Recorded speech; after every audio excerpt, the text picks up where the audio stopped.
Hi, and welcome to the 5-Minute Business Boost, where you get to choose your 5-minute investment.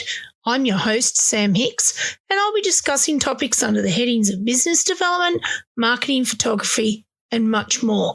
So buckle up, buttercups, and here we go.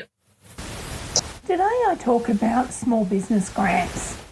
So after 32 plus grants submitted that I've worked on, with another 10 co-written and 30 draft submissions given to me to read over the years, and this is in the realm now 5 to 10, probably even $15 million worth of grants.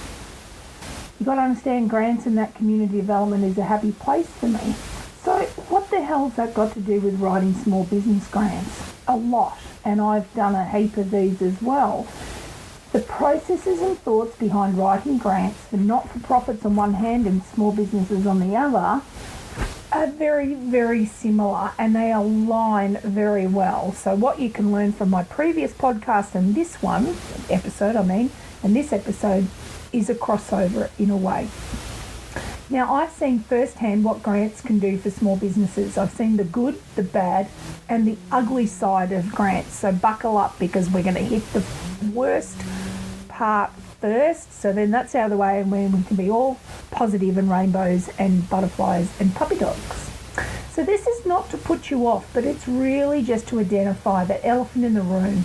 So here are 3 cons. Number 1 is strict compliance and reporting requirements. Now, this can be an extra administrative burden. Grant recipients must adhere to rigorous compliance and reporting standards, which include regular progress reports,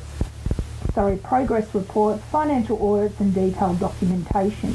Now, it is understandable because you are using somebody else's money, and in many cases, government money, taxpayer money, and of course, there are checks and balances in play here. Now, this for a small business owner can consume valuable time and resources that could be otherwise directed towards business operations and growth. And it can be draining. So this is really important that you understand that this is a downside. Now, additionally, this can also mean the risk of non-compliance. Failure to meet these requirements can lead to penalties or even obligations to repay the grant. That's a worst case scenario. And this puts additional strain on the business and the owners. So now you need to understand that downside. So another one, number 2, is limited flexibility. So limited flexibility and restricted use of funds means grants often come with specific stipulations on how the money can be used. It can limit a business's ability to adapt, because businesses change from 1 6 months to another, and sometimes overnight. So you need to understand that you will not be able to adapt and make those necessary changes to the project or the operations in response to those unforeseen challenges or opportunities that come up. In some cases, it can mean rigid milestones, the requirement to meet predefined milestones that may not fully align with the business's evolving needs, and this can be restrictive and potentially hinder innovative approaches. So upside, you need to stick to the plan. Now, number 3, grants for small business and medium businesses is a highly competitive process. Now, there can be low success rates. The high level of competition for grants means that many applicants invest significant effort into the application process without really any guarantee of success. And this can result in a considerable amount of time and resources spent with no return. Now, writing a grant with businesses, as I've done, does suck up a lot of resources. It requires detailed planning, research, documentation, quotes, all sorts of things, and this can quickly divert focus from other critical business activities, especially small teams. So an additional insider tip, just allocate half an hour a day or a week to working on the grant if you've got a long lead up time. Now, in saying all this, with those 3 cons, I have seen unsuccessful applications turn into future successful applications via seeking other grants, self-funding, crowdfunding, or external funding opportunities. So don't get discouraged. Now let's get to the good part. The top 5 tips for grant success for small and medium businesses is broken down into identifying the project, seeking out potential grants, what are the clauses? The importance of a good, strong business case and developing a grant plan. So let's get cracking. Identify the project. You need to clearly define the project or initiative in which you seek funding. You need to make sure it aligns with your business goals and addresses the specific need or opportunity. And most importantly, does it align with the funder or grant stream? That's a biggie. Now, speaking of grant streams, you need to seek out and identify potential grant streams that are available for your type of business and project. Because, us little small business and medium businesses, we come from a very diverse range of sectors. So you need to look for grants that are offered by local, state or federal government agency as well as private organisations and foundations. Chat with funders, attend the webinars and ensure your project is going to tick boxes.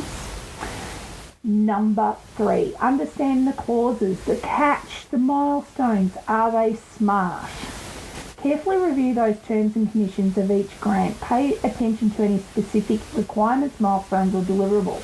Ensure that these milestones are specific, measurable, achievable, relevant and time-bound, which is that SMART acronym. Now, I know it's usually applied for effective goal setting and objective development, but it can work well with assessing a grant that you might be considering.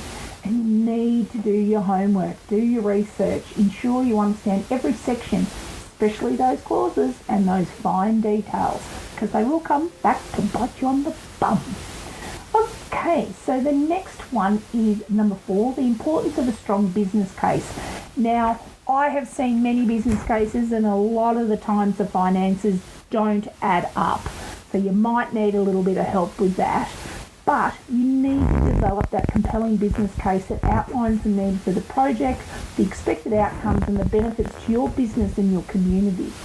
You need to provide clear and convincing evidence to support your claims. You need to demonstrate that evidence really strongly and have them really good budgets and identify the risks. This shows that you have put considerable thoughts into what could possibly go wrong. And number 4, I think I'm up to number 4 now, number 5, you need to develop a grant plan. So create that plan for how you'll manage the grant if it's awarded. This should include your timelines, your budgets, your resources and responsibility. A well thought out plan again demonstrates your readiness and ability to implement the project successfully. And then I'll leave you with this last one. You need to be able to leverage professional help. Gather your tribe. You need to engage with professionals who specialise in grant writing and or business development.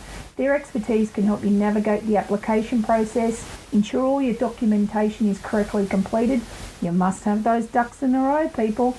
And effectively present your project to align with the grant's objectives. And this can enhance the overall quality of your application and improve your chances of success. Best of luck with your grant. There are many people throughout the Northeast that run grant writing workshops and webinars for small business. Check that out. Check out the business.vic.gov.au website and the business.gov.au websites. Have a look around for grants. We've got local MPs in the Northeast that also have grants on their website, so snoop around for those. If not, reach out and I can point you in the right direction. But best of luck, you've got this. You can do this.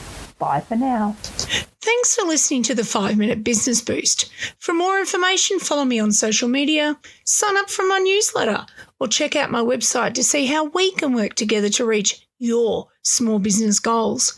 And remember, anything is possible, especially northeast of Victoria. Till next time, cheerio.